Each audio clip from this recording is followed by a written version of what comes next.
Maudit, parce que là, quand même, on a l'impression que le régime du patriarche partant, excusez-moi, pas le patriarche, de M. Biya, je vais dire que c'est un régime fait de maudits. Comment vous dites encore là? Monsieur Moda, c'est tout ça, c'est tout le paradoxe. Vous vous rendez compte donc que voilà des gens maudits autour de M. Biya qui gère le Cameroun. Qu'est-ce qui peut sortir de bon autour de ce conglomérat des personnes maudites? Bonjour, bienvenue dans le fauteuil rouge avec le commissaire Albert Léopold Ebenet. Commissaire, bonjour. Bonjour, monsieur Moda. Aujourd'hui, le Cameroun est en deuil. Cette journée, c'est une journée de célébration des martyrs. Les martyrs de la démocratie devront nous dire. Monsieur le commissaire, nous remarquons que le mot d'ordre du président Tchiroma a été respecté. D'ailleurs, en image, on peut voir le respect ces villes mortes. Qu'est-ce que vous en pensez? Oui, monsieur Moda, merci. Il faut le dire ainsi, les villes mortes, tout au moins le mot d'ordre du président Issa Tchiroma, président élu de la République du Cameroun, a été respecté presque dans toute l'étendue du territoire. Les villes mortes ont été respectées dans presque tout l'étendue du territoire. Le mot d'ordre était également, pour tous les Camerounais, de respecter 1 minute de silence. Monsieur le commissaire, est-ce que vous êtes partant pour qu'on respecte cette minute-là? Entièrement partant, monsieur Moda.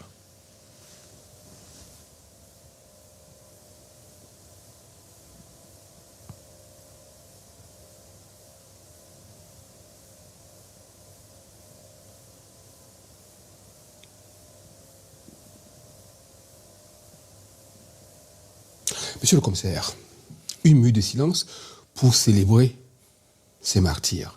Est-ce qu'on n'a pas peur que ces gens soient tombés pour rien? Quelle est la suite à donner à tout ça? Monsieur Moda, la suite, elle doit concerner tous les Camerounais. La suite à donner, monsieur Moda.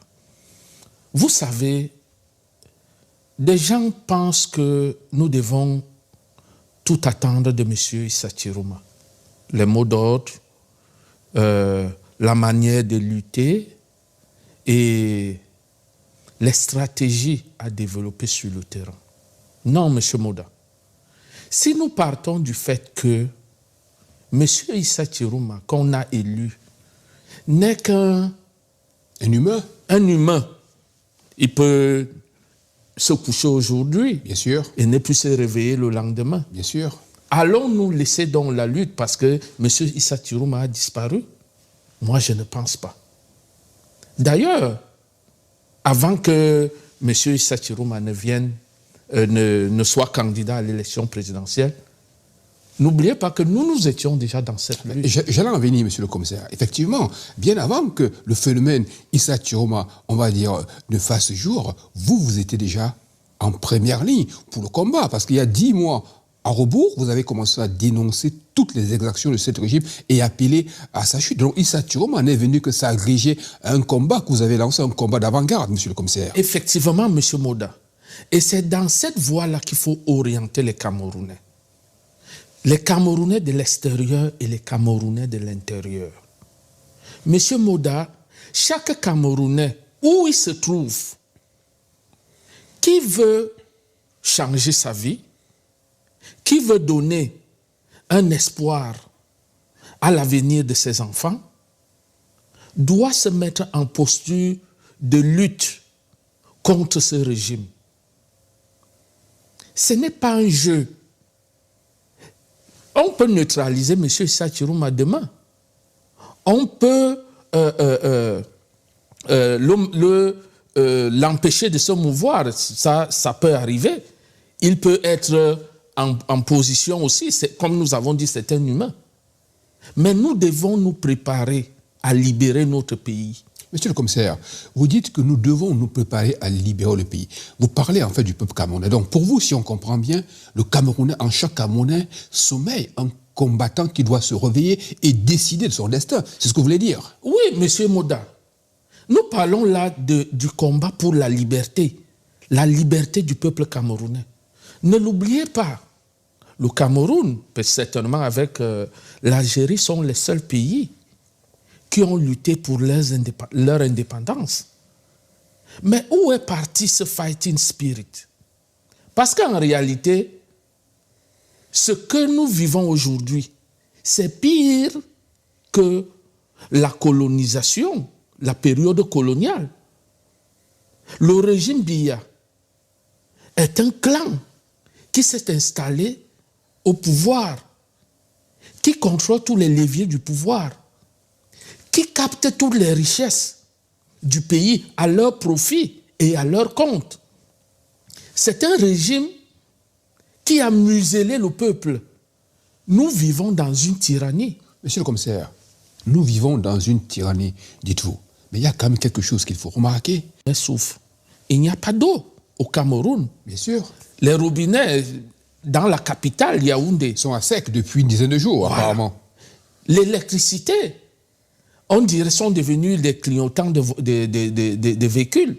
Ça apparaît, ça disparaît, ça apparaît, ça disparaît. Je ne pense pas, je peux vous dire avec certitude que je ne pense pas que si nous étions restés même avec les colons à la peau blanche, on serait dans cet état. En réalité, nous avons reculé de près de 30 ans avec ce régime. Alors, quand nous parlons de boutiques fermées, Monsieur Moda, c'est une affaire de sacrifice. Ce sacrifice peut être fait par les villes mortes. Ce sacrifice peut se faire par la désobéissance civile sous d'autres formes. Ce sacrifice peut se faire par des luttes. Les luttes, nous parlons de luttes, même jusqu'à la lutte armée. D'ailleurs, j'allais revenir. Si vous évoquez le cas de la lutte armée, donc pour vous, en réalité, la libération du Cameroun ne peut se faire sans que de l'hémoglobine soit versée? Monsieur Moda, nous avons déjà l'hémoglobine qui est versée. Ce que nous célébrons aujourd'hui, c'est la mort de nos martyrs. Bien sûr. Monsieur Moda, rappelez-vous que c'était des jeunes. Lorsqu'ils se sont levés cette matinée-là, ils étaient loin d'imaginer que c'était leur dernier jour de vie. Ils avaient un seul but, sortir dans les rues et clamer leur ras-le-bol, les difficultés qu'ils connaissent. C'était ça l'objectif. Il n'était nullement question, nullement de faire la guerre à qui que ce soit. Mais on a coulé leur sang. Monsieur le commissaire, de vous à moi, vous êtes un stratège. Il y a des choses que vous connaissez que moi je ne connais pas en réalité. Est-ce que vous pensez que la posture aujourd'hui du président Stiroma n'est pas difficile? Est-ce qu'il peut toujours continuer à appeler à la désobéissance civile, appeler presque, il appelle, on va dire, à la révolte, mais il n'appelle pas à la rébellion? Est-ce que cette posture est tenable de l'endroit où il se trouve aujourd'hui? Monsieur Chiruma, nous pensons que Monsieur Chiruma est un homme politique dans le sens où il doit rester, il a sollicité le suffrage des urnes, le peuple lui a accordé ce suffrage et sa victoire a été volée. Et on l'a en plus de cela contraint en exil. Donc si on vous comprend bien, le président Issa Chiroma ne doit pas endosser la posture d'un chef rebelle, d'un homme de guerre. Nous pensons que c'est les populations. Monsieur Issa Chiroma a été le cheval de Troie du peuple. On lui a dit, il est arrivé à une période où le peuple voulait le changement. Le peuple veut le changement. Et le peuple a dit à ce régime que nous n'en voulons plus, nous n'avons pas besoin de vous, nous ne voulons pas de vous. Et Issa Chiroma a coché les cases qui ont permis à ce que le peuple se dise faisons-lui confiance. On peut aujourd'hui même, dans cette bataille contre le régime, nous pouvons mettre M. Issa Chiroma de côté. Donc, en fait, vous pensez que le peuple camerounais peut se passer de Issa Chiroma? Oui. Et en fait, prendre son destin en main, c'est ça? Son destin en main. C'est une affaire de détermination. Et il faut préparer la jeunesse à ça. Le combat peut ne pas être aujourd'hui, mais ce combat aura lieu. Il doit s'installer dans la durée. Le combat entre le peuple camerounais et ce régime aura lieu. Il est inévitable, parce que ce régime ne peut pas changer. De toutes les façons, aujourd'hui, c'était une journée martyre pour ceux des Camerounais qui sont tombés pour simplement avoir voulu le changement. On va dire une chose très importante. Ces gens qui sont tombés, ces martyrs, ne sont pas tombés pour Issa Chiroma, ils sont tombés pour le Cameroun. Avec ou sans Issa Chiroma, le combat doit continuer et se renforcer. Merci.